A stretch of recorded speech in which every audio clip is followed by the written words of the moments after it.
Recently, blissfully, I've been able to get back to shooting. Slowly but surely, the gigs are coming back, although I will say I've been tackling them solo for the most part, partially for safety concerns and partially because these aforementioned gigs are pretty simple interview setups followed by B-roll primarily. Obviously, on these shoots, I've been using my C500 Mark II as the A-cam, but as these have been interviews, I needed a B-cam. So my first thought was to rent a C70 or even a C300 Mark III to match my C500, but then it occurred to me that I might not need to rent anything at all. I've not been shy about my love for the Fujifilm cameras. I carry around an XT3 with a 27mm pancake almost everywhere. Actually, now I carry an X100V, which is awesome, but it never fails to draw a response, usually from people assuming that I'm shooting film or something like that. And they would be forgiven for thinking that, as the body of the XT cameras, or any of the X cameras really, is designed to evoke sort of a vintage aesthetic with knobs on top of the body for most of your settings that resemble the classic shutter speed knob of older film cameras, such as my Nikon F2 over here. I love this, as do many Fujifilm shooters, because it just feels right. It's a feeling thing. I like being able to see everything right at my fingertips, and I like not having to look at screens when I don't have to. I'm not a giant screens guy. When Fujifilm let me review their X Pro 3, I was similarly enamored with the more rangefinder sensibilities married with the modern technology, and that's why I find the X100V so exciting, which another review is coming later. Another thing that we Fujifilm photographers love are the film simulations, obviously. Fujifilm cameras have the unique offering of multiple customizable film simulations, essentially allowing you to color correct your image before the camera ever saves a frame. It's not super granular, but it does allow you to capture images in a way that is more original to you and doesn't look too digital. Your Canon, Sony, Nikon, Pentax are said to have certain looks, whereas, Fujifilm theoretically has dozens or even hundreds if you want to count simple things like saturation, curve adjustments, dynamic range, white balance, and all that kind of thing. Which, speaking of the white balance adjustment, one feature I absolutely love about the Fujifilm cameras is the white balance adjustment matrix.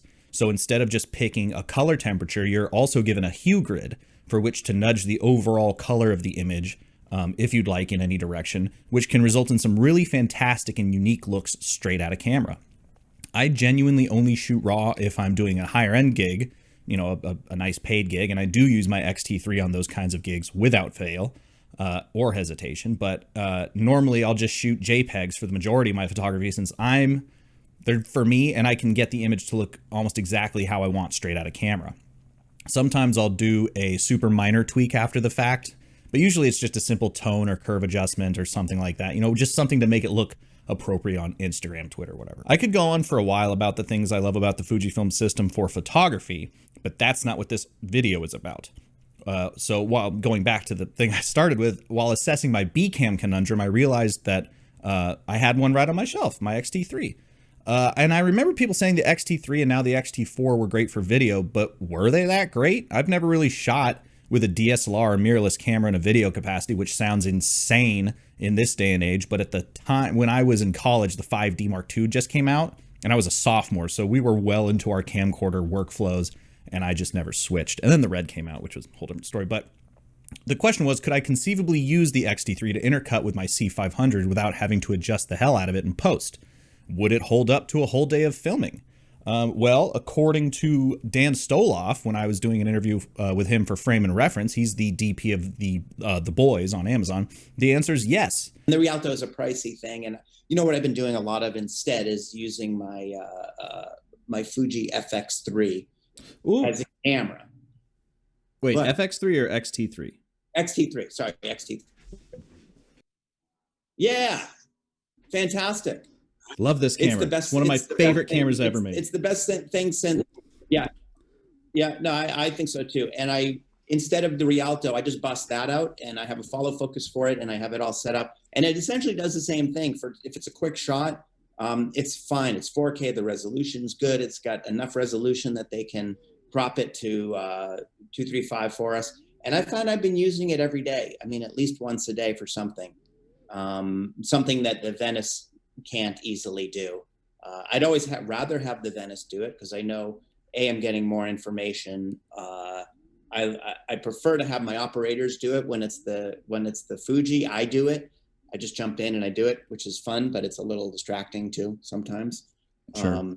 but yeah, it's a great tool to have. I mean, it does fantastic video that matches really well, shockingly well with the Venice. You can see my interview with Dan on the Owlbot YouTube channel, where all the frame and reference interviews are, but also it's a podcast. So go ahead and subscribe to Frame and Reference on your favorite podcast network, and subscribe to Owlbot if you want to see things. So with that confidence, I went ahead and, after running a couple quick tests to make sure everything was fine and worked together, set out to film some stuff with my Fujifilm in hand. I will say I almost went and filmed immediately. But what ended up happening was that Fujifilm, via Film Tools, offered to let me borrow their XT4 cinema kit. So what actually happened is I went out to film with both Fujifilm cameras, as well as the Fujinon 18-55 and 50-135 zooms on top of my C500. So I had a 3-camera setup for essentially the price of none. I do count my blessings every day, I tell you what. So first shoot was with my friend Stevie Redstone, and we were shooting a few small in-studio music videos. These were incredibly low budget, so we kept things simple with a wide, a tight, and a handheld. Stevie was also recording the takes that we were filming live, so there was no way to do a retake. So the 3-camera setup really was pretty crucial to make sure the thing looked, higher budget than it was. The 2 cameras were fine, but the third angle really allowed us to spice up the video in a way that elevated it beyond what was ostensibly an interview setup. The C500 served as our hero shot, the wide, and the XT3 with the 18-55 covered our tight angle. And then I chose to run the XT4 handheld with the 50-135 because it has in-body image stabilization, whereas the XT3 does not. So once I figured out how to move my body to best work with the stabilizer, I was having a great time just floating around and getting some nice inserts of instruments and faces and hands and all this kind of stuff that I could cut away to pop up the video a little bit. The other nice thing about the XT4 is it has a monitoring LUT, so you actually have an idea as to what you're filming. The XT3 just shows you the log image, which is kind of annoying.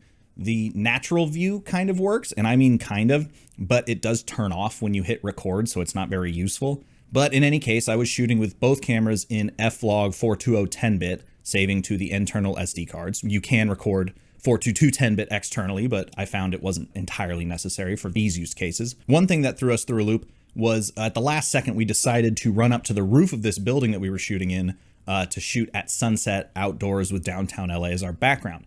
This meant taking up lights, stands, cameras, instruments, and then running cables all the way down to the studio, which is like maybe 100 yards. And then we forgot the speakers, so Stevie could actually hear what he was playing on his piano. So safe to say we kind of missed the sunset, filming more around blue hour, which, contrary to the name, is only like 15 minutes. But where the Fujifilm camera saved us, again, was in their size. So instead of hauling up the giant C500 and the tripod and all that stuff to the roof, I was able to just pick up both cameras and essentially climb the side of the building and get ready to shoot in an instant. I was the first one up. The instruments took way longer. So while that setup didn't have the benefit of the third camera, it was something we were able to set up incredibly quickly. And again, with that built-in image stabilization, I was able to use that XT4 to get some really nice varied shots using the 50-135 zoom to cut in with the stationary XT3. On that note, one thing that I did do to kind of tie the shots together on all 3 cameras was just to add a very subtle amount of camera shake to the 2 stationary cameras that were on sticks. Nothing too crazy, just kind of a low frequency bob, almost as if we were simply witnessing the result of the camera operator breathing. This was just enough to unify the 3 images in a way that was subconscious but effective, as cutting between 2 static shots and a moving one was just a little bit distracting. So here I do have to talk about these Fujinon Zooms. They are outstanding. They're super sharp with no noticeable annoying artifacts to speak of. They're actually surprisingly light for their size. They're parfocal, so you can zoom in, zoom out, your focus is held, and there's no breathing when you rack focus. And they're really affordable, costing less than one traditional cinema lens for the set, for the 2. So I honestly wish I could have these on my C500, although Fujinon does make PL zooms as well as ones for full frame that are used on hundreds of sets every day and are similarly top notch. But for X-mount lenses, these things are fantastic.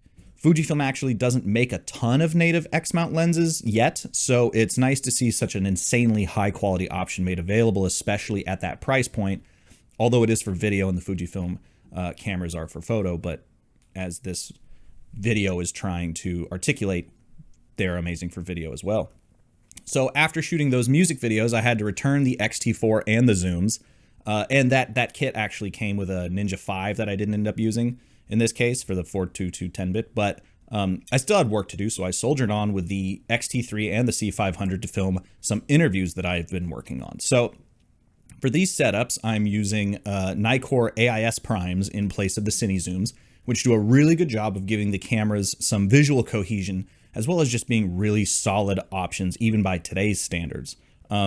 Especially on my C500, which is full frame, the Nikkors really shine there. They provide just enough visual zhuzh that I don't need to rely on filtration or any post tricks to get things looking kind of sweet. You know, everyone talks about vintage lenses wanting to get like some funk in there. You know, people will use diffusion filters to make things look more vintage. That's a whole nother diatribe. Actually, I made a video about that. I don't necessarily believe in that practice, but the Nikkor primes are a good sort of, not compromise, but middle ground between really vintage funky and sharp clean. They just look great. I love those lenses. If it's good enough for my thought process was, if it's good enough for Kubrick, it's good enough for me, right? He used the Nikkor primes on a few movies. Another thing that the XT3 and 4 are great for is getting that oh so delicious B-roll that YouTube loves. The XT3 and 4 only shoot 120 frames at 1080, where the XT4 can actually do 240 in HD. But that's totally fine, as blowing it up to 4K genuinely doesn't give away the trick, and the image quality on the Fujifilm cameras genuinely is astounding. I think people really are sleeping on just how good these X-Trans sensors are compared to the sameness that is everywhere else. Coupled with the genuinely surprising 18-55 standard kit lens and its optical image stabilization, I was able to handhold the XT3 and run in front of these subjects while filming in slow-mo and still have the image be stable and in focus thanks to the eye-tracking autofocus. Annoyingly, my C500 disables autofocus when filming high speed, which is only 60 frames, which is something that the C300 Mark III doesn't do, so that's kind of dumb, but different video. In any case, that dreamy slow-mo look is easy as pie to get with the XT cameras, and so I did that. Clients love super slow-mo, but for filming static things, it actually makes it a little easier because you only need to roll a few seconds to get a nice long clip that you can edit with, but also smooths out any jitters you might experience from hand-holding by making them happen at a lower frequency because you're filming so slow. So they're less noticeable. It's almost like a built-in stabilizer on top of the stabilizer. So you do a little hip dolly move and that adds a little bit of visual interest to your clip, and there you go. The XT3 and XT4 are nearly identical, but there are a few differences to note.